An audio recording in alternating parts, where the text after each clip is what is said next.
really proud of this team.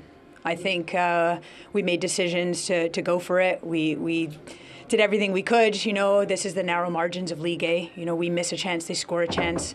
I think not long ago, watching a team like Denmarc trying to kill time, you know, going down, same thing we were doing. You know what I mean? Like, this was a top level performance where any team could have won. A tie might have been, you know, I think they probably edged us on the game in terms of opportunities, but equally we were right in it. And that's all we can ask of this team at this time, is stay in it, and we've got to make our chances count.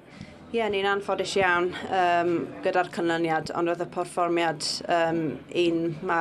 dwi'n mor balch o i'r grŵp. Nathon ni gweithio mor galed, a dim ond rhyw sbel yn ôl oedd y 5-1 yn erbyn ni yn y gêm yn erbyn Denmarc. Felly ni wedi ddod sut gymaint yn yr flynyddoedd diwethaf. Ni dal yn gweithio'n galed, a margins bach yw hi.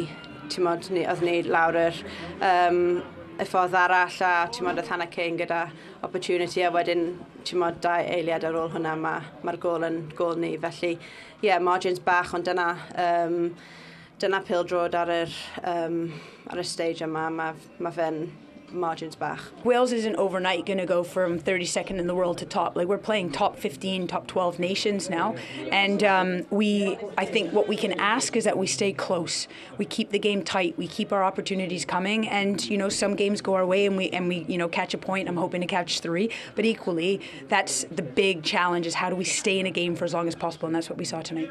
A rwan mynd eto ar gyfer y gêm nos Fawrth yn Sweden. Llawer i gweithio arno, a llawer o pethau dda heno, felly gêm arall, gêm galed iawn, ond dyma'r gêm yn moyn chwarae.